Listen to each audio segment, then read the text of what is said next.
cette année avec beaucoup de monde, malgré la Coupe du Monde, la fête des pères. Le Nomad Festival a eu une très belle fréquentation cette année, donc on est super contents. Une édition scientifique du Tibet avec notre invité d'honneur Olivier Poli, donc un grand spécialiste des régions himalayennes qui nous a présenté 2 films, qui a fait une très belle exposition dans un bateau péniche juste derrière l'office. Et puis une conférence magnifique sur un pèlerinage autour du Mont Kailash. Donc ça a été un invité vraiment formidable pour nous, un grand humaniste, un très grand photographe, donc une belle personnalité comme on les aime sur le Nomad Festival. Et puis une édition qui s'achève comme chaque année avec le bal des danses salsa, danse latine au bord de l'eau et tous les festivaliers qui dansent, c'est très bien pour clôturer l'événement. On va poursuivre une conversation pour ceux qui étaient là tout à l'heure. On avait terminé la conversation en parlant des réfugiés tibétains qui arrivent en France. Et maintenant, on va passer l'heure qui vient à discuter justement du Tibet, de ce fameux Tibet. On est avec Olivier Polmy qui est ici.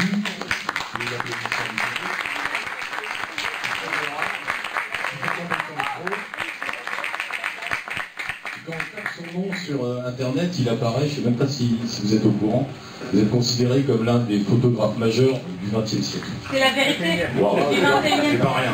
C'est pas rien. C'est pas un dernier siècle. Allons-y. J'ai dit du 20e, le 21e début. Donc, la place. Ah oui, avant il y avait le non mais ça claque quand même sur Internet pour moi. Et Jean-Marie Hulot, son comparse qui est aussi photographe.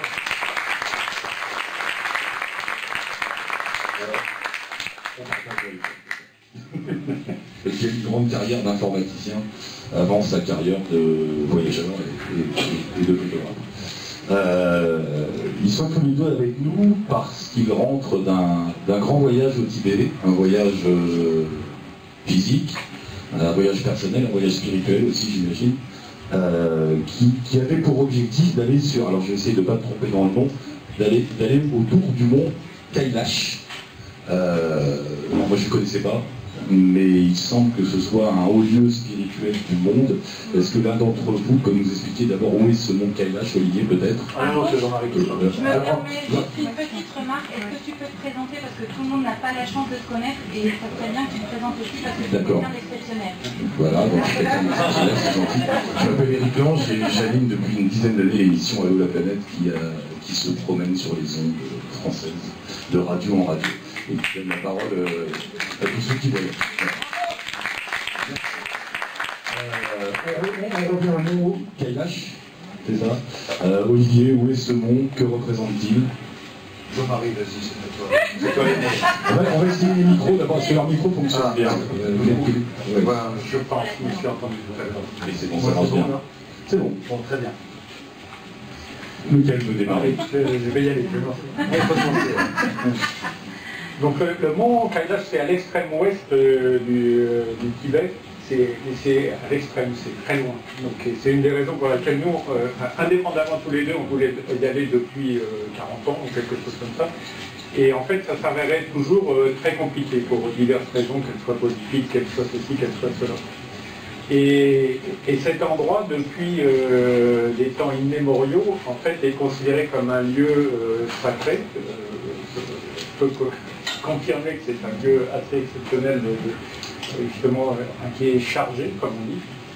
Et c'est à la fois pour les hindous, pour les bouddhistes et tibétains en particulier, pour les jaïns et les bön qui étaient l'ancienne religion tibétaine. Alors c'est sans doute relié au fait que géographiquement, en fait, c'est donc sur le haut plateau tibétain et que de cet endroit-là, c'est là d'où partent 4 des fleuves majeurs d'Asie. Donc en fait, au niveau de l'eau qui tourne autour et qui après va se déverser un petit peu partout dans les grands fleuves d'Asie, il y a des qualités particulières et qui en ont fait ce lieu où donc des pèlerins se rendent depuis très longtemps.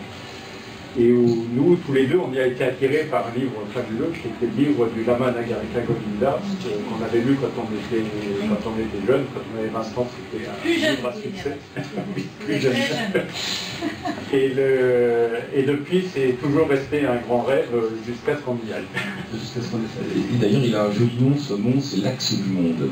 Ah, c'est l'axe du monde, et c'est alors avec mon accent anglais, ça fait... c'est Navel of the World, c'est le nombril du monde, en fait. Encore plus que là. Et pour les Tibétains, c'est le pilier de l'univers. L'univers tourne autour du mont Kailash. C'est vraiment le pilier. C'est la montagne la plus sacrée de tous les bouddhistes. Oui. Et alors physiquement, ça s'est représenté comment ce côté sacré? Il y a des temples, il y a des... C'est comment? Dans la logique tibétaine, on vénère un lieu sacré en faisant le tour par la gauche, dans le sens des aiguilles d'une montre. Parce qu'on considère que l'univers tourne dans ce sens-là. Et on fait la Kora, c'est-à-dire c'est la marche à pied, le pèlerinage, en faisant le tour du mont Kailash, alors soit à pied pendant 3 jours, soit en se prosternant tous les 3 pas dans la tradition tibétaine de vénération, et ce qui prend 1 mois de marche pour faire juste la Kora. Mais les Tibétains viennent de leur village depuis loin pour faire cette Kora, et vont partir en se prosternant depuis leur village, ce qui leur met à peu près 3 ans. C'est toutes ces fameuses images qu'on a vues de Tibétains qui marchent. Oui. C'est une prosternation complète. Donc, en fait, c'est pour ça qu'ils ont des chaussons aussi sur les mains ou des plaques de bois. Et donc, ils glissent par terre. Et donc, ils s'étendent complètement par terre dans leur prosternation. Et après, ils se relèvent. Et donc, ils ont avancé d'un corps. Et puis, et ça recommence. Et donc, c'est pour ça qu'ils mesurent la chose avec leur corps. C'est physique. C'est très physique, oui. Et en même temps, ça demande une volonté sans faille, parce qu'ils vivent très spartiatement. Généralement, il y a un accompagnateur qui va avec eux, et pour porter la nourriture, les habits, enfin, ils tirent une charrette derrière, ce qui demande énormément d'abnégation, parce qu'eux ne font pas la démarche, ils la font forcément dans leur tête, la démarche spirituelle, mais malgré tout, ce sont des aides qui aident celui qui fait son chemin spirituel. Et celui qui va en bénéficier, c'est surtout celui qui va faire ses prosternations, bénéficier dans la logique tibétaine. Donc c'est toujours admirer ces aides, l'aide qui est derrière celui qui se prosterne, qui est dans cette position si humble d'attendre, parce qu'on va faire 2 km par jour, maximum, en se prosternant. Donc cette aide, il va être avec sa charrette derrière, à suivre pas à pas, à tirer la charrette derrière celui qui se prosterne. En fait, la récompense spirituelle n'est pas forcément pour celui qui souffre le plus. Oh, je ne sais pas, ça, je ne sais pas les répercussions spirituelles pour qui c'est vrai ça, et qui en bénéficient. Je pense que les deux en bénéficient, c'est qu'une question d'état d'esprit, de spirituel. On a un problème de téléphone, non? C'est pas ça, il y a quelqu'un. Vous aurez quelqu'un, l'un d'entre vous sans doute avec le... Oui, c'est peut-être vous avec Ils sont juste l'un sur l'autre, c'est peut-être ça. Voilà, non, parce que vous avez le petit émetteur sur la poche. D'un point de vue plus pratique, alors vous deux, par exemple, ce voyage, c'est un voyage de combien de temps? De rien du tout, de 3 semaines. D'accord, donc vous n'avez pas fait le tour. Si. Non, c'est pas prosterné. Vous n'avez pas prosterné, non. Jean-Marie, à la limite, serait parti pour se prosterner, parce que toi, t'es parti en état de Bouddha dès le premier jour. Non, pas dès le premier jour. Il faut resituer le contexte de ce voyage, si tu veux. C'est que on se connaît depuis longtemps, on n'a pas du tout le même parcours. Jean-Marie est l'initiateur, le créateur de l'iPhone, et moi je suis photographe de l'Himalaya depuis 20 ans, et ce qui nous a reliés, c'est la photographie et le voyage. Mais on a toujours souhaité faire un voyage ensemble, on n'a jamais eu l'occasion, et puis voilà 3 ans, plus ou moins, on s'est retrouvés et on est parti se balader un peu en montagne. Et là, on s'est dit, mais il faut qu'on fasse un voyage ensemble, on a trop envie l'un et l'autre. Et on avait trop d'affinité, si tu veux. Mais Jean-Marie me dit, moi, ça fait 40 ans que je rêve d'aller au Kailash. Et je dis, moi, ça fait 40 ans que je rêve d'aller au Kailash. Donc, on y va. Voilà. On est parti comme ça. Est-ce que c'est compliqué d'aller au Kailash? Juste pour finir, c'est pour dire qu'en fait, on n'est pas parti pour faire un livre dans ce voyage. On avait une démarche personnelle. C'était un rêve pour Jean-Marie d'être sur les traces de Lama Anagarika Govinda qui nous a influencés à 20 ans, qui nous a fait rêver sur le monde spirituel et sur le monde himalayen, sur les mondes tibétains, et qui nous a été notre initiateur de cette passion himalayenne. Et moi, j'y allais pas du tout pour la photographie, parce que ce que j'avais vu du Kailash ne me subjuguait pas. Je trouvais que les images que j'avais pu voir, c'était très qualiteux, c'était très caillasse, ça ne me parlait pas vraiment. Par contre, j'y allais pour mon chemin personnel. Ça faisait 20 ans que j'étais parti, que je traversais l'Himalaya. Ça n'avait pas de sens de ne pas aller un jour faire la Kora du Mont Kailash. Donc on est parti dans cet esprit-là. C'est pour ça que ce voyage n'a duré que 3 semaines, parce qu'on n'est pas parti pour faire un livre en 3 semaines. On ne fait pas un livre en 3 semaines. Pourtant, voilà. Pourtant, du coup, il y en a un. Oui, oui, il y en a un. Alors, pardonnez-moi, mais... Attendez, excusez-moi, on fera les questions. Après, on prendra un temps, ne vous inquiétez pas, pour faire des questions-réponses. Bon, j'allais partir sur le côté spirituel, mais je voudrais quand même revenir un petit peu sur le côté pratique. Accéder au Tibet, accéder au Mont Kailash, est-ce que c'est compliqué aujourd'hui? Comment on fait pour avoir des visas? Comment ça se passe? On sait que les frontières sont parfois fermées, qu'on ne peut pas entrer au Tibet tout le temps. Comment ça marche? Est-ce qu'on peut sur un coup de tête se dire, comme a priori vous l'avez fait, bah tiens on part au Tibet, ou est-ce que c'est plus compliqué que ça? Le problème, c'est qu'on peut partir sur un coup de tête, mais on ne sait jamais si, pour une raison ou pour une autre, ils vont pas fermer cette région-là ou fermer la région autonome. Nous, ça n'est pas arrivé. Sinon, bon, avoir des visas et avoir un visa pour la région autonome, c'est pas trop difficile. Il faut simplement, c'est obligatoire d'avoir un guide. On ne peut pas y aller. On doit passer par une agence. On doit passer par une agence. Et là, ça marche. On doit passer par une agence tibétaine chinoise, accréditée. Non, c'est une question de formalité et puis de budget. Pour aller dans ces coins, c'est laborieux parce que malgré tout, pour avoir le visa, il ne faut pas dire qu'on va au Tibet, il faut être en Chine, après il faut faire appel à une agence tibétaine avec le visa chinois pour avoir l'acceptation d'entrer dans la région autonome. C'est pas très clair la situation du tourisme occidental au Tibet autonome, dans la région autonome, n'est pas claire dans le tourisme chinois. On est quand même obligé de louvoyer un peu pour pouvoir arriver, avoir tous les papiers. Et alors on passe par où pour arriver jusqu'au mont? Non. Nous, on avait décidé d'y aller en train. Parce que maintenant, vous avez la liaison qui va de Xining à Lhasa en train. C'est un voyage que moi j'avais fait par la route il y a 20 ans, 30 ans, et par au plateau. Et en même temps, on avait vraiment envie d'aborder ce Tibet en train, parce que le train, c'est doux comme voyage. Parce qu'on a le temps de s'adapter, on a le temps de s'acclimater, surtout. Parce que autrement, vous arrivez en avion à Lhasa, à 3500 mètres, pendant 2-3 jours, on est un peu vaseux, on n'est pas bien. Alors que là, on arrive à Lhasa, on est frais comme des gardons. Et en même temps, là, c'est un voyage de... Combien dure le voyage? 24 heures. 24 heures, ce qui n'est pas grand-chose. Hein. Mais 24 heures de train à travers les paysages tibétains, on a le temps de rentrer petit à petit dans cet état d'esprit de ces hauts plateaux, de ce monde qu'on allait rencontrer. Donc c'est un voyage magnifique, ce voyage. Et donc on a choisi cette formule de voler sur Xining et ensuite prendre le train jusqu'à Lhasa. Et alors une fois qu'on est à Lhasa, après, comment ça se passe? Après, là, on a une voiture, en fait, donc on a un chauffeur et un guide. Et après, c'est une grande distance en voiture, je crois que c'est entre 1500 et 1000 km, je sais pas combien, 1800 km peut-être. Et donc, mais bon, maintenant, c'est une route, c'est plus autant du Lama Nagareka au Tibet qui est allé à pied, je crois.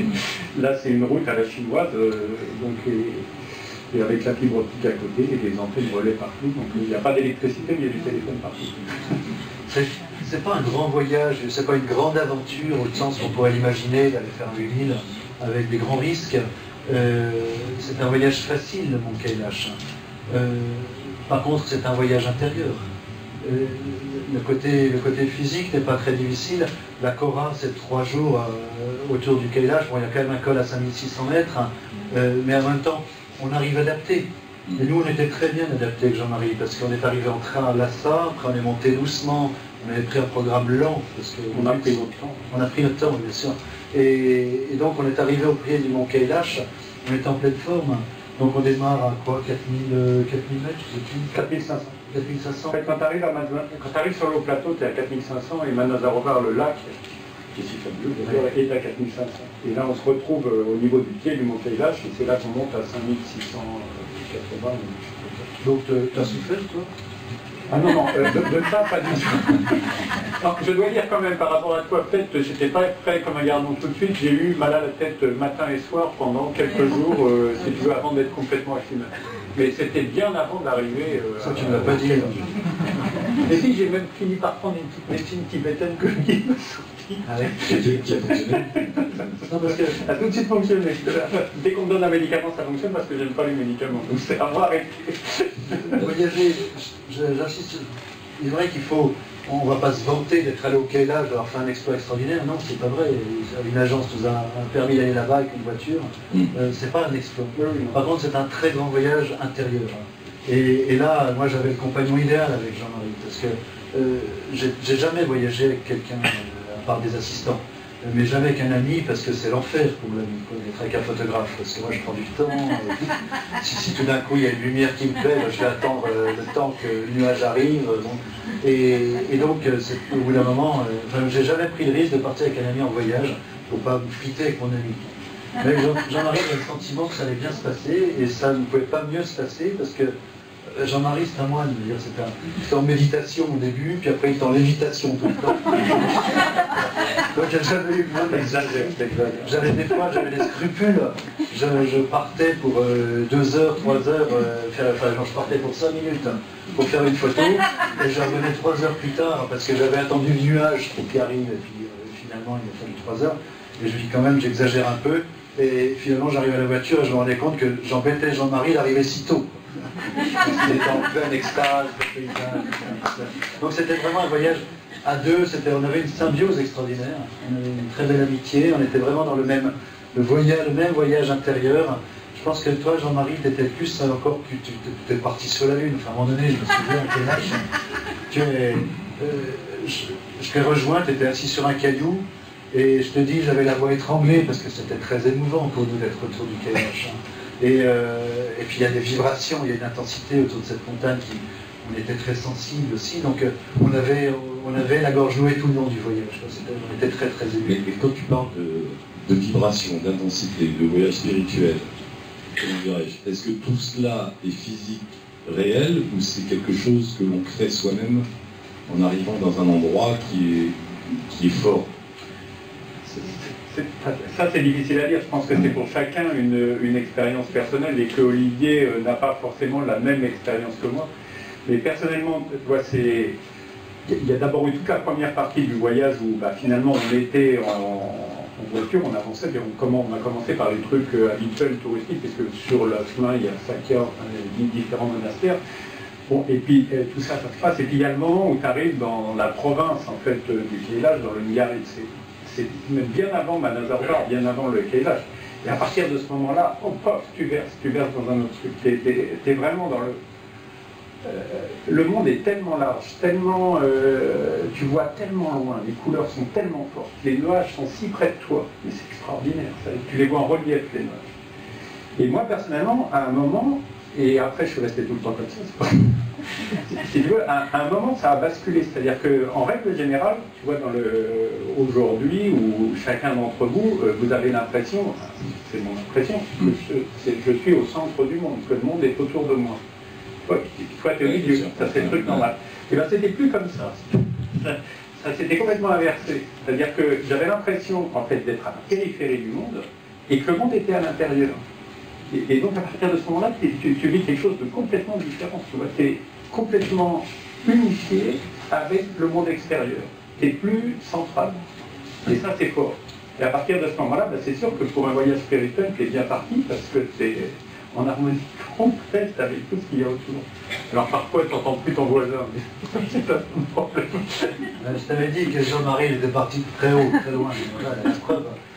C'est vrai que c'était bouleversant parce que déjà on est arrivé à Lhasa, et Lhasa c'est une déception. On s'y attendait, on le savait. Parce que on est loin. Parce qu'on est loin On a le cliché du temps. Oui, on a le cliché d'Alexandra Davinet, du Tibet, qui nous a fait rêver il y a 40 ans, mythique. Enfin, il y a 40 ans, il faut relativiser, parce qu'il y a 40 ans, c'était pas le rêve, le Tibet, on sortait de la révolution culturelle. Donc on va dire le Tibet mythique qu'on a idéalisé. Et Lhasa, c'est une discothèque. C'est une grande ville chinoise avec des grandes enseignes partout, des gens partout, il y a des vélos libres à Lhasa, mais c'est une grande ville moderne chinoise. Donc on n'attend pas ça à Lhasa, on ne cherche pas ça. Et par contre, on est allé directement au temple du Jokang, qui est le sanctuaire le plus précieux pour les bouddhistes tibétains, Et là, on est happé, parce que vous avez tout d'un coup tous les Tibétains qui viennent en pèlerinage, qui viennent se prosterner et prier au temple du Dzogkang. Et là, vous avez une intensité, d'une ferveur, d'une profondeur. On était bouleversés. Et après, à l'intérieur du temple, toute cette ferveur, ces lampabeurs, ces milliers de lampabeurs avec ces gens avec les mains jointes qui font la queue, qui murmurent des prières, on est dans un tout autre monde, dans un autre espace, dans le Dzogkang. Quand on sort du Dzogkang, on n'est plus le même. C'est un peu comme quand on va à Jérusalem, où je peux dire, est-ce que c'est pas un truc qui est commun à... Moi j'ai ressenti ça par exemple à Bénarès en Inde, oui. On arrive là-bas parce que c'est chargé de spiritualité, alors même moi en tant que bon laïc, je me dis merde, qu'est-ce qui se passe, je vais mettre rapport en Dieu. Il y a quelque chose comme ça, le fameux syndrome de Stendhal. Quoi, bien sûr. Bien sûr, c'est pour ça que je viens de te dire, c'est comme à Jérusalem ou à la Mecque, bon, je n'ai pas eu la chance d'aller à la Mecque, mais dans tous ces hauts lieux chargés de spiritualité, on peut expliquer ça comme on veut, par une ténurie ou par des vibrations. On apporte une approche par une espèce de fantasme peut-être. Je sais pas, c'est un débat sans réponse, mais en tout cas, ce qui est certain, c'est qu'on ne sort pas indifférent. Donc on était préparé à ça. Et après, on a pris la route pour aller en direction du Kailash. Et là, c'est aussi un peu décevant parce qu'on s'attend à être dans la grande nature, dans le grand Tibet, et puis en fait, on est dans une vallée très industrialisée.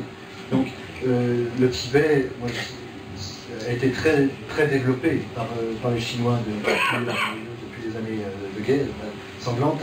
Et tant mieux, ou peut-être pas tant mieux, je ne sais pas, pour le Tibet, mais pour nous en tout cas, qui étions des voyageurs en quête d'un espèce d'absolu, on retrouvait une modernité qu'on n'avait pas envie de voir. Ah, il faut aller plus loin encore. On est allé plus loin. En fait, quand on fait ce voyage, il ne faut pas s'arrêter aux premières impressions. Non. Là, ça, puis la route avec un développement industriel, il faut poursuivre. Mais c'est pour ça que c'est intéressant, si tu veux. C'est qu'on a eu nos étapes qui nous ont aussi permis de réfléchir. Alors au début, évidemment, on n'était pas subjugués par ce qu'on vivait, donc on parlait ensemble, on avait soif de se raconter un tas de choses de nos années passées, tout ça. On était comme deux copains qui en voiture, tout contents de se balader. Et puis petit à petit, on est arrivé en direction de la province du Nyali, et là je pense qu'il y a vraiment une pénurie particulière. Parce que nos discussions commençaient à être moins futiles, à être plus profondes. Et puis petit à petit, on parlait un peu moins, il y en a un qui regardait sur la fenêtre de gauche, l'autre sur la fenêtre de droite, de plus en plus un silence qui s'installait, puis à un moment donné, on ne se parlait plus. Et là, on approchait du Nyali. Et quand on était dans le Nyali, on était tous les deux bouleversés. Donc il n'y avait rien de spécial qui s'était passé, mais on était possédés. Est-ce qu'il y a un moment, est-ce qu'il y a toujours autant de pèlerins qui viennent? Est-ce qu'on est noyé? Alors moi j'imagine ça, on est noyé dans une foule de gens qui tournent autour d'une montagne. C'est comme ça ou... Non, il n'y a pas une foule de gens. Je pense qu'il y a sans doute une foule plus importante au moment de Sagalawa, l'anniversaire de la mort de Bouddha, je pense, qui est au mois de... C'est au printemps, au mois de juin. Mais à l'automne, en fait, il n'y a pas grand monde. Les Occidentaux, on n'en a pratiquement pas vu. Il y a quelques Chinois, pas mal de Tibétains, mais c'est... D'ailleurs, ça se voit sur les photos sur le livre. Il y a plus une file, peut-être. Ah non, c'est pas une file. Ils sont épars sur tout ce chemin. Mais peut-être qu'on peut faire défiler les photos. On a les photos, on peut faire défiler des photos et les commenter. Bon, les commenter, je ne sais pas, mais en tout cas, qu'elles défilent. Qu'elles défilent, oui. Mais... Ah non, ça n'a rien à voir. Ah non, ok. Je ne sais pas ce que c'est, mais c'est ça. Non, c'est si on s'ennuie qu'on veut parler de photographie, c'est pour plus tard. Voilà. Il y a aussi le cas des Indiens, en fait, qui, eux, le font à cheval. Ah, les Indiens, ça fait... Le problème des Indiens, c'est qu'eux, ils viennent des plaines d'Inde très chaudes, etc. Ils ne sont pas du tout faits pour ce genre de choses, je dirais, même physiquement. Et en plus, comme ils marchent même pas, ils sont sur leur cheval et on les voit qui tombent comme des mouches d'un après l'autre. C'est complètement impressionnant. C'est très courageux de la part des Indiens de faire ces voyages parce que c'est l'enfer pour eux d'aller quitter les plaines indiennes et se retrouver dans cet univers aussi austère. Que nous, il nous plaît parce que, évidemment, on a des affinités pour ces paysages désertiques. Mais pour l'Indien qui vient de la plaine, qui est habitué aux grosses chaleurs, et se retrouver dans ces hauts plateaux désertiques avec le froid, et l'altitude, et en plus il faut fournir un effort. Donc il faut vraiment avoir une motivation spirituelle ou religieuse extrêmement importante pour venir en tant qu'hindou là-haut. Mais le Kailash représente le pèlerinage le plus important des hindous aussi. Donc il y a des pèlerins hindous. Je vais poser une petite question indiscrète tous les deux. Est-ce que vous êtes croyants? Oui. Oui. Personnellement, je ne pense pas que je suis croyant. Mais enfin, après, cette question, c'est... Non, parce que je pose cette question bien sûr, c'est pas croyant. Non, mais je pose cette question évidemment parce qu'on parle d'un voyage spirituel. Donc, après, il faut savoir croyant en quoi. Croyant en quoi? Bon, croyant en Dieu. Parce que tu ne vas pas me dire que tu n'es pas croyant, je ne sais pas, c'est un grand mot. Mais tu es un être vraiment spirituel, enfin toi tu es... Non, ça certainement. Tu peux me faire croire que tu es un matérialiste, même si tu as créé l'iPhone, cet outil du diable. Tu as quand même un Dieu en toi, parce que moi j'ai vu un Dieu chez toi pendant tout autour du Kailash. Quand, on a très peu parlé d'ailleurs pendant cette Kora autour du Kailash. On était vraiment dans notre mystère à nous. Moi je me souviens, à un moment donné, tu étais assis sur le chemin, je t'ai rejoint, je t'ai parlé, aucune réponse, je te regarde, personne là-dedans, personne dans Jean-Marie. J'ai pas osé te toucher pour ne pas te faire sursauter. Je t'ai rappelé 2-3 fois, Jean-Marie, et puis d'un coup, j'ai senti ce Jean-Marie qui venait je ne sais d'où, en navette spatiale, je ne sais pas, et qui a réhabité ton corps avec ses yeux qui tout d'un coup sont redevenus vivants, mais j'étais impressionné, parce que tu avais quitté ton corps, tu étais au-delà, c'était extraordinaire. Et ça, c'était une beauté de ce voyage du Kailash. Alors, ça paraît complètement allumé, je ne veux pas présenter mon copain comme un allumé de... pas du tout. Il l'est un peu. Est-ce qu'on ne devient pas tous un peu allumé quand on fait ce genre de voyage? Donc après, je pense que ça dépend des gens. Peut-être j'ai cette capacité d'entrer... c'est pour ça que je ne suis pas forcément croyant, mais d'entrer en unité complète avec tout ce qui m'entoure. Et à partir de ce moment-là, c'est vrai que à partir du moment où ton ego ou je ne sais pas quoi, ça disparaît. Si tu veux, effectivement, tu es entré dans une dimension différente. Mais c'est peut-être ça d'ailleurs le côté spirituel de tous ces voyages, notamment en Asie, en général. C'est le côté on est le centre du monde, c'est une vision très occidentale des choses. On est soi-même le centre de son propre monde, nous tous ici.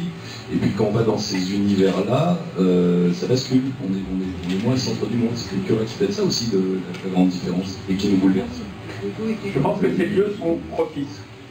Ça m'arrive à d'autres endroits parfois. Ces lieux sont très propices, mais très fortement. Mais c'est pas commun à toute l'Asie, ça. Il y a quelque chose de spécial à cet endroit-là. Excusez-moi, je pense qu'il semble beaucoup ici en Mongolie, la partie où... En Mongolie, oui. Oui, parce que ma fille, elle est allée pour faire du cheval. Il y a beaucoup d'endroits où il y a la plaine, les montagnes. Et je vous arrête, madame, on fera le dialogue juste après avec les participants. Moi, je pense que...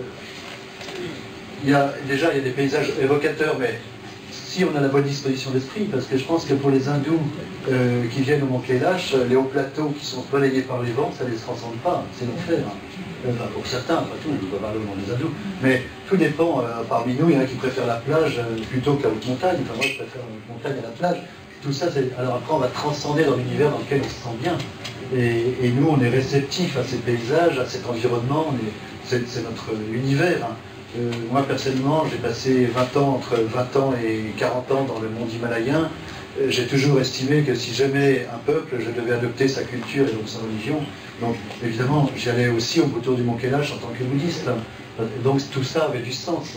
Mais en même temps, tout ça n'est qu'une question de disposition d'esprit. Tout ne vient que d'une disposition, d'une décision personnelle. Enfin, j'ai peut-être pas la foi.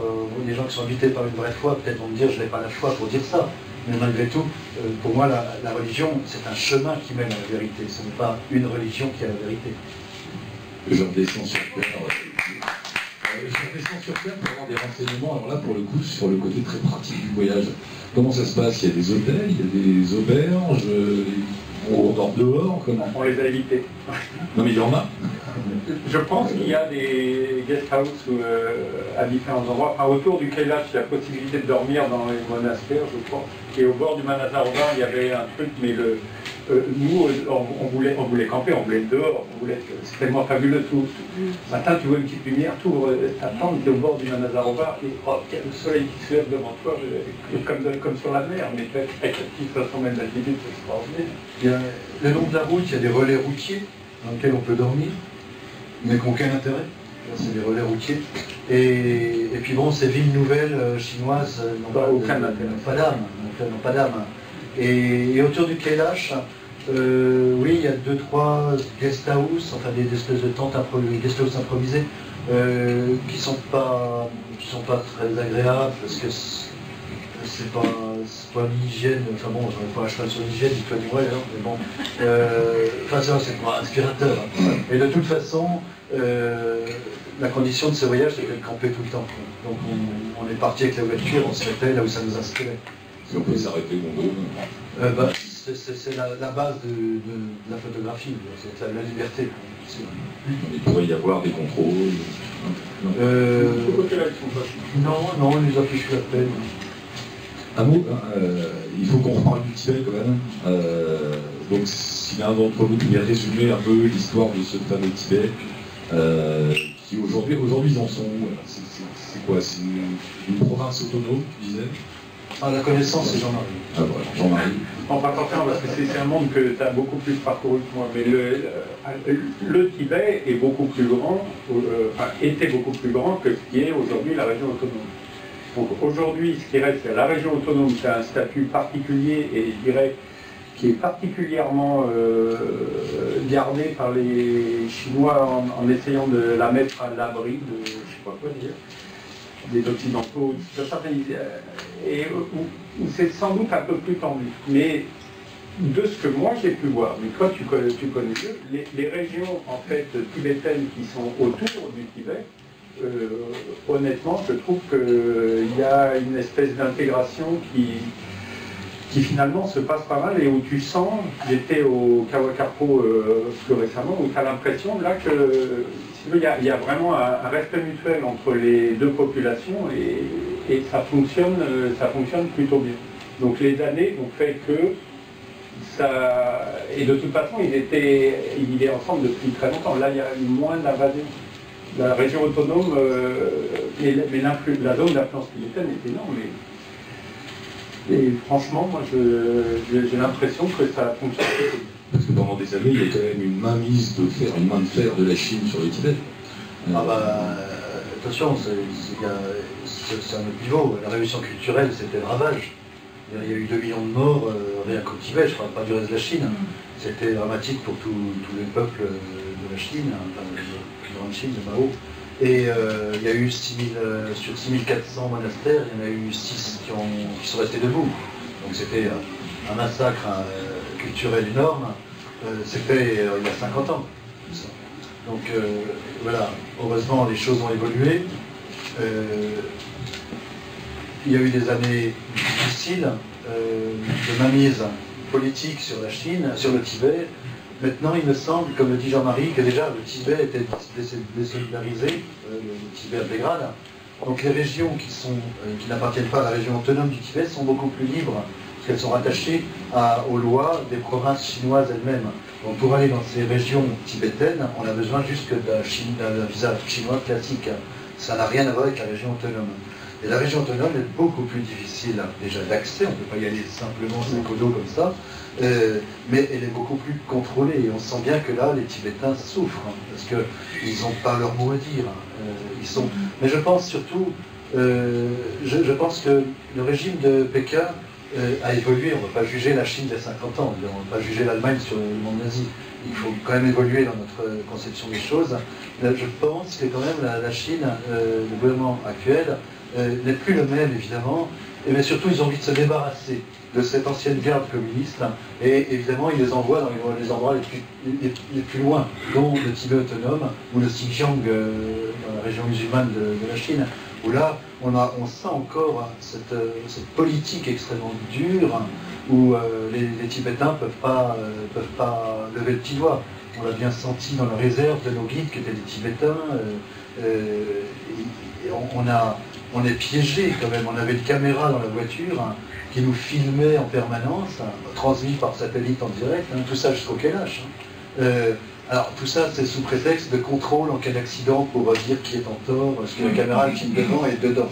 Donc, voilà. Mais en même temps, quand vous êtes en voiture, vous ne pouvez rien dire. Une forme de contrôler ce que les guides disent aux gens qui transportent. On ne sait pas trop. On ne sait pas trop, c'est branché, mais elles peuvent. Mais en tout cas, on ne peut pas parler pour les Tibétains de la région autonome, je ne pense pas qu'on puisse parler de liberté. Non. Par contre, ces jeunes générations, elles sont nées avec ce Tibet envahi. Elles sont nées avec les Chinois déjà en place.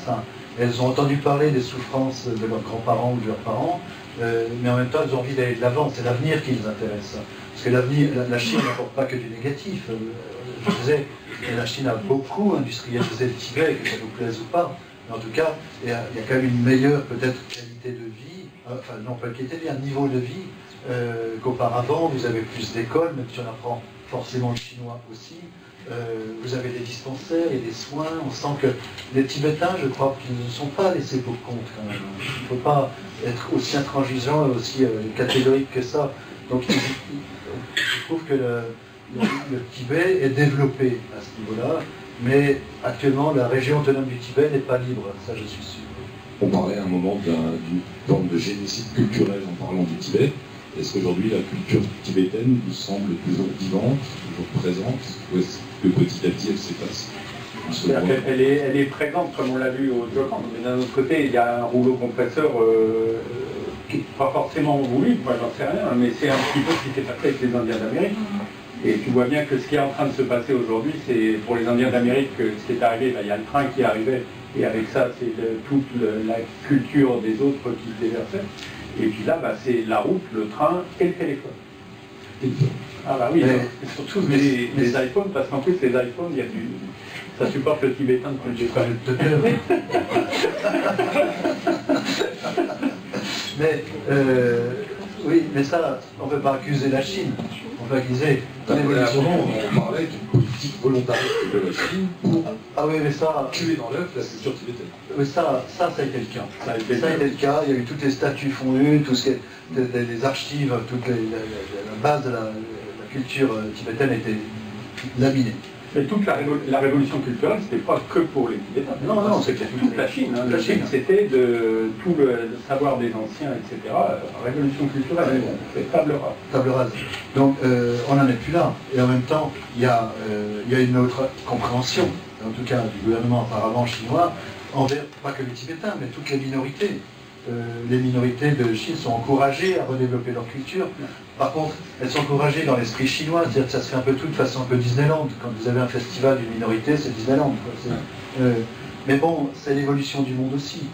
Quand c'est pareil chez nous, hein, quand dans les Alpes on va faire une fête d'alpage malgré tout. Des intermittents du spectacle. Tout le monde revêt son costume le jour même, et après le lendemain il remonte dans son 4x4 avec sa vie normale. C'est l'évolution du monde, je dirais. Par contre, il y a la liberté de pouvoir pratiquer sa religion. Alors, les images et l'évocation du Dalai Lama est interdite dans le Tibet, la région autonome du Tibet. Et d'ailleurs, quand on veut en parler, on va dire le grand-père. C'est le mot, c'est le code pour parler du Dalai Lama entre nous. Mais on ne parle pas, on ne dit pas le mot Dalai Lama. Ça peut être sujet à interrogation de la part de tout ça. Et donc il faut être très vigilant. Par contre, on peut pratiquer sa religion, faire ses prières, on a bien vu dans le Jokang, tous ces gens-là sont libres de pratiquer leur religion. Et par contre, par exemple, pour aller au Kailash, ce n'est pas le problème d'aller faire son pèlerinage au Kailash, mais par contre d'avoir les autorisations pour y aller. C'est-à-dire que quelqu'un qui vient de l'est du Tibet qui va aller au Kailash, il faut qu'il ait l'autorisation de, je sais pas, du maire de son village, de sa ville, qui prouve que c'est un bon citoyen. Mais bon, ça c'est pas qu'au Tibet, c'est dans toute la Chine, ça. Et justement, alors quand on quitte la SAC, on fait plus ce voyage que vous avez fait, qui est un voyage progressif finalement, il y a la capitale, après il y a la route, il y a la partie industrielle, et puis finalement on arrive dans des zones qui représentent un peu ce Tibet fantasmé. Est-ce que là, du coup, ça y est, on a la sensation de toucher quelque chose d'authentique, de quelque chose qu'on recherche?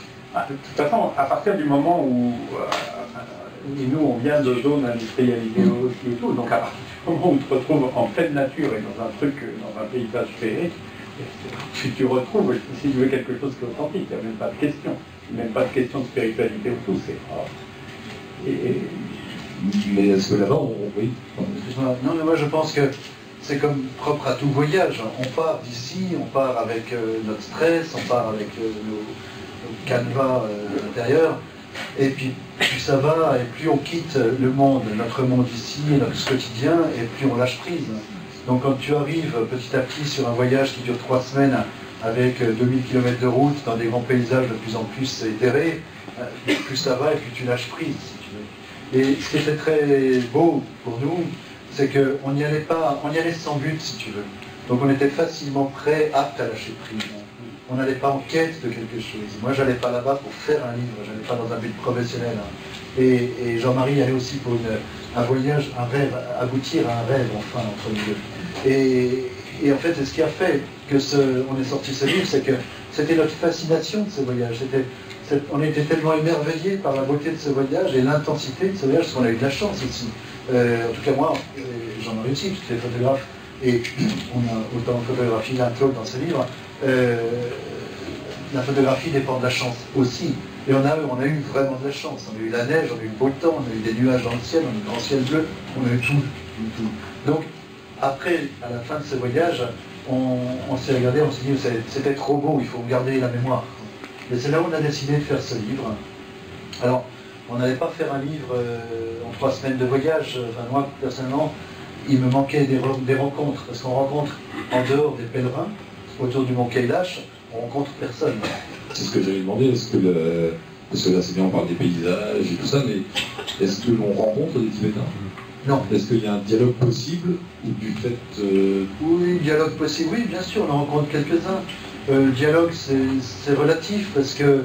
Si même dans la voiture, on ne peut pas parler avec le guide à cause des caméras, ça veut dire compliqué. Oui, mais on peut discuter sous tente, on peut discuter dans tente-messe, mais en même temps, c'est pas tellement... Vous savez, déjà, nous, on doit le respect de ces gens-là qui ne sont pas libres. Donc on ne peut pas s'amuser à leur poser des questions pour les acculer des réponses qu'ils n'ont pas envie de donner. Puis en même temps, on sent que, quelque part, ils ont envie de se détacher de ça. Leur intérêt, c'est de vivre, c'est de faire leur famille, c'est de faire leur métier. C'est pas la question de la politique. En tout cas, avec les hommes qui nous accompagnaient. Et de toute façon, on ne serait pas permis d'aborder ces sujets de façon passionnée, alors que c'est trop facile. Nous, 3 semaines plus tard, on partait, on n'a aucun risque, c'est pas la police qui allait venir chez nous parce qu'on allait poser des questions. Donc, on ne peut pas se permettre au Tibet de parler de questions insidieuses comme ça. Par contre, après, avec un berger, on s'arrête, on discute. Oui, il n'y a pas de problème. On va parler de quoi? Des choses qui nous interpellent les deux, c'est-à-dire la météo, la hauteur de l'herbe, la santé des bêtes, la famille. C'est ça l'univers d'un berger tibétain. Donc la rencontre elle est là, mais de toute façon, dans ces façons, si tu veux quand même, quand c'était autour du Mont Kailash ou même autour de Manajarovar, les gens étaient là dans un but pratique qui était le même que le nôtre, c'est-à-dire de réaliser un pèlerinage. Et à partir de ce moment-là, la communication ne vient plus autour de sujets politiques ou de choses comme ça, mais la communication, en plus il y a une difficulté de communication à cause du langage, mais va passer par le sourire intérieur qui est partagé. Et c'est quand tu vois la force dans les regards, des choses comme ça, c'est que la communication, elle est là. Donc ce n'est pas une communication comme tu peux imaginer, comme tu es dans un village, où là c'est bien différent. Tu partages un bout de vie avec quelqu'un, et donc là tu échanges des choses de vie, parce que là tu partages une expérience extraordinaire avec des gens qui ont une expérience intérieure, et c'est là qu'est le partage. Est-ce qu'il y a beaucoup de politique? Non, excuse-moi. Non, c'est pour dire la même chose que Jean-Marie. Ce ne sont pas des peuples bavards. Nous, on est des bavards. Mais bon, faut comprendre. Pour un peuple de la terre, mais quand on est dans un village avec tous auprès de ces populations, on ne dit pas grand-chose. C'est une communication non verbale, qui est plutôt dans le geste, dans la douceur du geste, dans la brillance d'un regard, d'un sourire. Tout ça, c'est de la finesse de communication. Et pas forcément dans le langage. C'est pas de parler la langue ou pas ne change pas grand-chose. Et c'est ce que j'ai toujours aimé dans ces mondes himalayens, ou même les mondes en général, du désert, ou même de la mer, tous ces peuples qui sont en communication intense avec la grande nature, ce ne sont pas des bavards. C'est ça qu'on va chercher là-bas, une espèce de décalage par rapport à notre vie ici. Une complémentarité, parce que c'est agréable de pouvoir parler dans notre société, d'échanger. Notre communication, elle passe par le verbe, pas dans ces populations. Donc c'est aussi intéressant, c'est aussi touchant de se relier à une autre dimension de soi avec quelqu'un qui a un autre code de comportement ou de pensée. Sans jugement de valeur. Pardon. Il n'y a pas de jugement de valeur du coup, c'est mieux là-bas, c'est moins bien. Oh ben, si je vais là-bas, c'est pas pour juger que c'est moins bien, non. Non, c'est mieux. Ni même que c'est mieux, c'est pas mieux, c'est pas moins bien, c'est... Tu fais des bonnes expériences, des mauvaises. Le côté, je pense, c'est... Moi, on a passé, bon, toi, tu as passé ta vie à faire des voyages entre les États-Unis et l'Europe pour ton métier. Moi, je passais ma vie à revenir d'Europe en Asie, en Himalaya, et à 20 ans, j'étais complètement, dans ma tête, j'étais un Tibétain. Je refusais l'Occident, je refusais la modernité. Je revenais ici, j'avais pas mon chapeau de moine, mais j'avais mon chapeau Zanskari, j'avais mon grand manteau tibétain.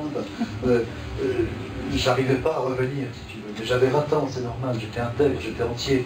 C'était toute la force aussi de mon âge. Mais après, je me suis rendu compte que finalement, je n'étais pas l'un ou l'autre, j'étais l'un et l'autre. Et je pense que dans tous ces voyages, après j'ai eu la chance de parcourir d'autres continents, j'ai aimé être aussi africain, j'ai aimé être aussi sud-américain. On est multiples et c'est toute la beauté du voyage, c'est de devenir multiple avec non pas des jugements, mais de s'imprégner d'autres codes de comportement, d'autres codes de vérité, d'autres manières d'être, d'existence, enfin, d'autres approches qui font que voilà, je me suis chaque fois trouvé enrichi, embelli d'apprendre d'autres codes et d'autres manières de penser. À ce propos, d'ailleurs, Jean-Marie, tu disais tout à l'heure, il y a un moment très précis où j'ai senti que je décollais. Donc une fois passé ces routes, ces structures industrielles, etc., à un moment, hop là, ça y est, je pars. À quel moment on descend? Est-ce qu'il y a une descente comme un trip? Ou est-ce que c'est diffus jusqu'à sortir de l'avion à Roissy? Non, là c'est plutôt diffus parce que après, en plus, tu as tout ce moment en fait où tu vis toute l'aventure jusqu'à Saparang, mais moi la descente du Kailash et après Saparang, mais ensuite il y a une charge émotionnelle qui reste pendant très longtemps. Donc ça a changé en fait de registre. Mais à partir de ce moment-là, il y a toutes les émotions qui viennent, et quand on est revenu, on pleurait tout. C'était impressionnant. On a rarement fait un voyage aussi sensible, parce que quand on est revenu chez nous, et qu'on a commencé à parler de ce voyage, on a les larmes qui montaient dans les yeux, enfin, la gorge nouée, on était encore sous le joug d'émotion, c'était bouleversant. Mais c'est incroyable, vous parlez de ce voyage comme d'un trip de junkie. J'ai l'impression qu'il y a... Non mais vous n'avez pas cette impression, ils en parlent, ils disent, bon alors après, c'est comme une espèce de montée comme ça. Et je précise, on n'avait pas pris de champignons, rien du tout. Ouais, non, j'ai pas dit que c'était une drogue, j'ai dit qu'il y a vous en parlez comme des espèces de montée comme ça, jusqu'à... Mais c'est pour ça qu'on a voulu faire ce livre, si tu veux, c'était parce qu'on a voulu partager cette intensité, et puis on avait besoin peut-être de le mettre sur papier, de le concrétiser quelque part, pour regarder une force, une beauté, quelque chose de concret en nous, quoi. Et ce qui est cool, c'est que ça vient en assez peu de temps, 3 semaines, comme tu disais, c'est un voyage assez court. Oui, je pense qu'il y a 40 ans de préparation. Voilà, il y avait 40 ans de préparation. Je pense qu'on était dispo à ce voyage, on était mûrs pour ce voyage, et en même temps, on était les deux amis idéaux pour faire ce voyage.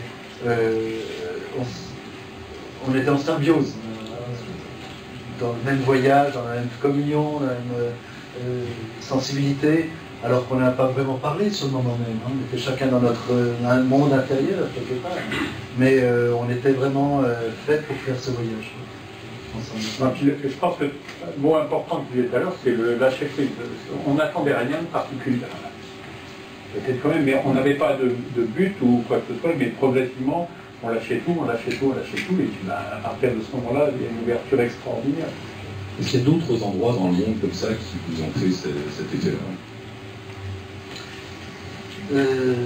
Moi j'ai passé des années à Zanskar où c'était l'émotion de ma vie, si tu veux. Je vivais aussi un peu hors du temps, comme ça, dans ces vallées isolées, perdues dans la neige 8 mois par an, à vivre un rêve hors du temps, hors du monde, quoi. Donc là j'ai eu beaucoup d'émotions, j'ai eu beaucoup de peine à aussi en revenir, mais c'était dans mes années entre 20 et 40, si tu veux. Maintenant, à 60, j'aurais pas pensé retrouver cette émotion d'enfant, si tu veux, cette spontanéité.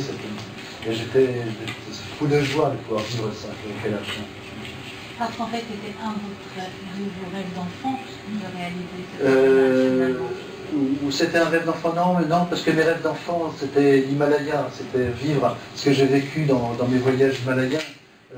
C'est simplement que ça avait du sens pour moi dans mon chemin personnel, dans toute cette démarche spirituelle d'aller au Kailash. Et en même temps, il est vrai que c'était revenir sur les traces de Lama Govinda que j'avais lu à 20 ans et qui m'avait subjugué sur ce monde himalayen, bien sûr. Avant de passer à vos questions, j'avais juste demandé quelque chose d'un peu plus personnel à Jean-Marie, on l'a compris. Tu as travaillé donc dans l'informatique, sans doute alors dans la Silicon Valley, j'imagine, oui. Parce que tu bossais avec Apple et tout ça. Comment, c'est marrant, c'est presque, j'allais dire schizophrénique, de passer d'un univers d'hyper-technologie, d'argent, de profit, de grandes entreprises, à une autre vie qui te mène sur des routes comme celle-là. Non, parce que j'ai toujours eu les deux. Alors c'est possible. Ah bah, oui, personnellement, j'ai toujours été un grand voyageur et un grand amateur d'espace. En fait, je me retrouve dans le ciel avec plein de nuages, etc. Je trouve ça fantastique. Et en fait, quand je travaillais justement, c'est quelque chose que j'ai essayé de faire passer aux États-Unis, parce que je pense qu'ils ont un vrai problème, ces gens qui travaillent tout le temps et qui ont pour but de faire de l'argent, c'est que progressivement, en fait, ils s'assèchent. Et je disais toujours à Steve Jobs, si tu veux, tu fais une grave erreur. Parce que, en fait, tu es quelqu'un qui a un espèce de magnet et qui arrive à te faire entourer par les gens qui sont les meilleurs du monde dans ce qu'ils font, pour faire ces trucs informatiques et tout ça. Et simplement, c'est pas forcément toi qui les presses, mais l'environnement aussi, elle les presse, et puis ils ne prennent jamais des vacances, ces gens. Et donc, résultat, au bout d'un certain moment, ils sont asséchés. Et en plus, quand tu fais toujours la même chose, c'est comme les clubs, ça creuse des sillons dans ton cerveau. Et après, tes pensées, elles passent plus que par là. Et résultat, tu es plus créatif. Et ces gens qui étaient créatifs à l'origine, ils ne le sont pas. Et la bonne solution, je disais, mais dis-leur d'aller prendre 3 mois de vacances. Tu vois. Et puis moi, je lui ai dit, de toute façon, c'était le deal. Quand je suis venu, je lui ai dit, ok, je veux bien, mais je peux partir quand je veux. Et donc régulièrement, je disparais, bien sûr. On s'est bien entendu dès le départ, il a compris qu'on était différents, et c'est ça qu'il a dit, donc c'est bien différent. Et lui, il faut qu'il aille se retrouver dans des mondes invraisemblables. Donc tu as réussi à conjuguer les deux vies, les deux mondes. Ah oui, complètement, toujours. Et c'est pas évident, parce que c'est une lutte aussi, parce qu'on est aspiré par ce travail quotidien, par ce... Oui, on est aspiré, mais je savais, j'ai bien vu, quand j'ai eu les bonnes idées que j'ai eues qui ont vraiment fait une différence, c'était toujours après des périodes où je me suis complètement vidé l'esprit. Parce que si on se vide l'esprit, eh ben, tout est vide, donc il est prêt à recevoir les choses nouvelles. Autrement, tu restes dans le même circuit. Et est-ce qu'un voyage comme celui-là permet justement de vider son esprit? Ah oui, oui. Ah oui. D'accord, c'est très vite. Est-ce que vous avez des questions? J'imagine quelques-unes. De fait, ce que vous dites, ça a été appliqué pour les salariés de l'entreprise, c'est-à-dire justement ouvrir cette possibilité d'avoir 3 mois de vacances, donc justement de ne pas mourir d'un AVC à 40 ans. Non, pas forcément d'un AVC à 40 ans. Mais moi, ce que je constate en tant que coach pour cadre dirigeant, c'est que de plus en plus jeunes, ces gens-là meurent parce qu'ils passent leur vie au travail. Mais de toute façon, en Europe, c'est différent parce qu'il y a une culture en fait de savoir prendre du recul et prendre des vacances, c'est normal. Aux États-Unis, c'est pas normal de prendre des vacances. Et donc à partir de ce moment-là, eux ne le veulent pas parce que pour leur carrière, c'est mauvais. Et donc même si le patron entre guillemets le voulait, c'est très difficile parce que les gens ne le veulent pas. C'est un accompagnement à un changement qui est très très intéressant. Oui. Est-ce qu'il y a des questions sur leur voyage sur le Tibet, sur oui, monsieur? Moi, je trouve les photos magnifiques. Vous avez fait un très très beau voyage. Et ce que je trouve très beau également, c'est le partage. Et on sent que vous êtes entrés tous les deux en communion. Donc ça, c'est formidable. Je trouve qu'il n'y a rien de plus beau dans la vie. En communion, comme vous l'avez fait tous les deux. dans un voyage aussi beau que ça, et de ramener en plus de si belles photos. Et ben moi je dis bravo. Merci.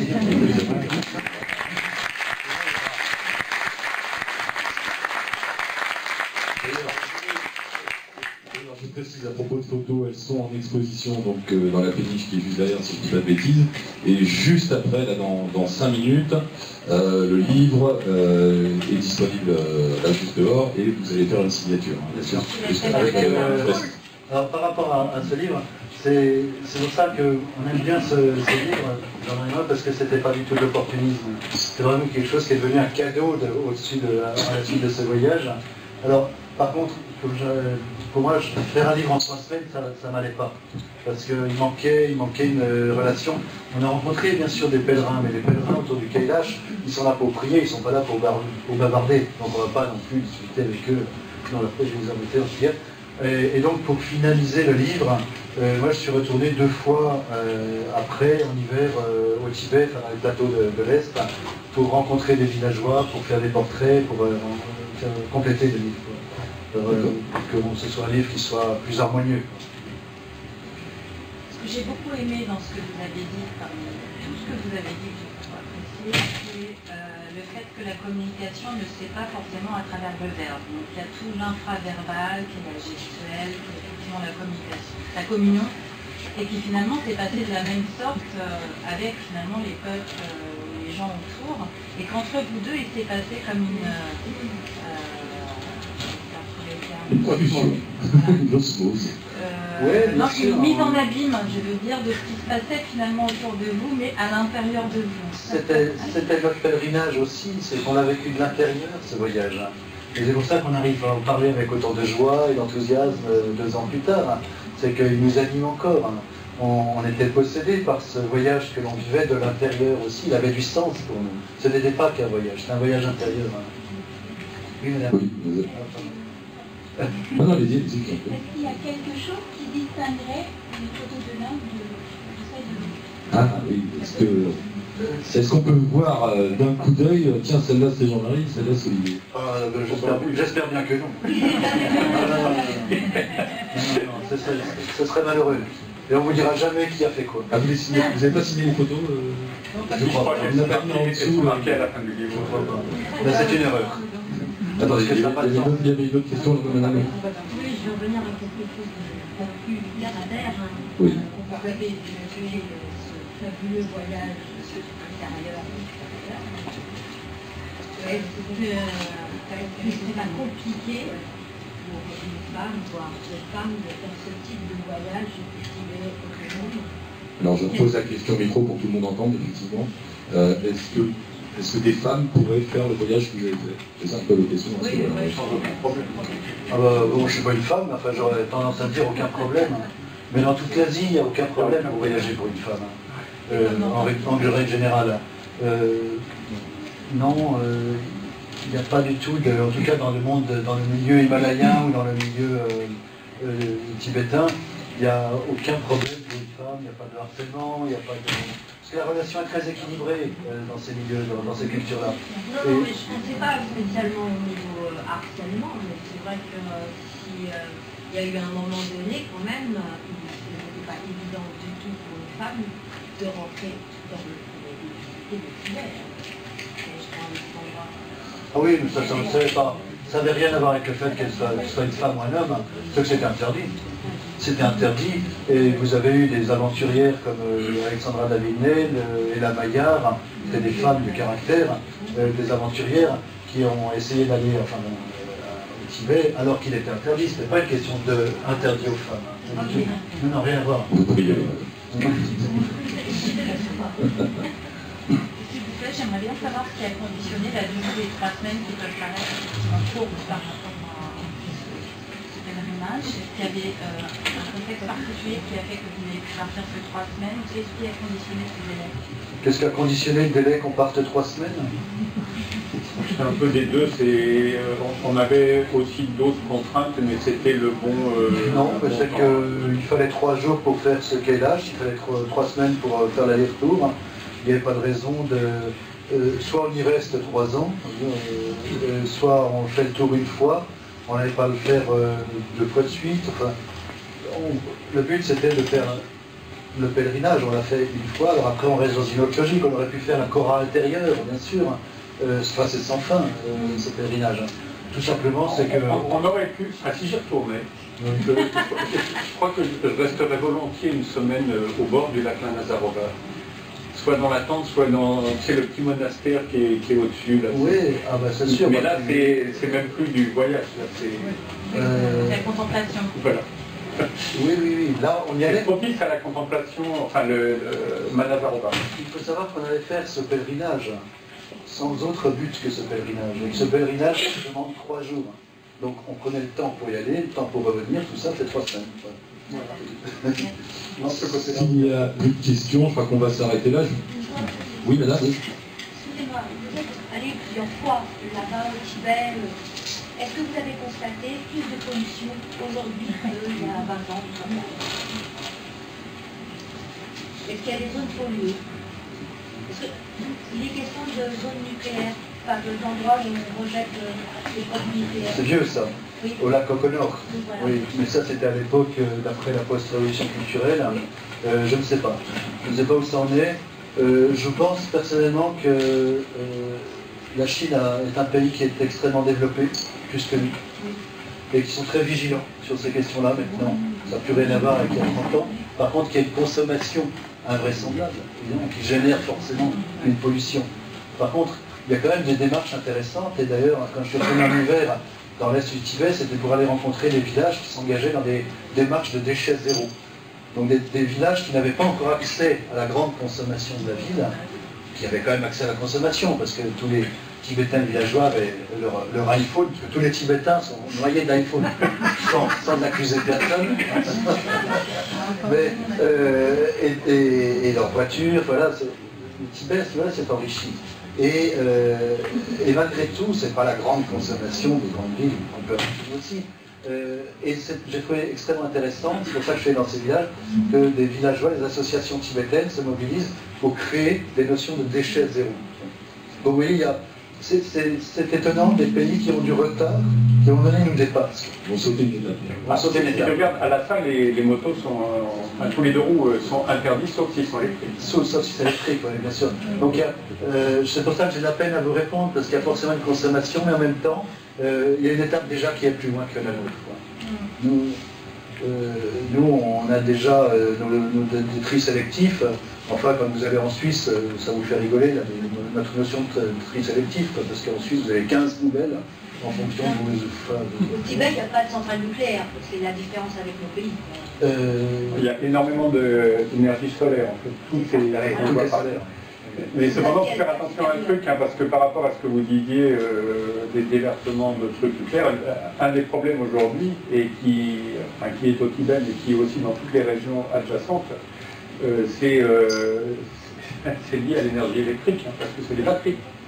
Et pour récupérer le lithium, c'est un travail de cochon, et qui est un désastre pour l'environnement. Et le Tibet est intéressant pour les Chinois, parce qu'ils peuvent trouver du lithium.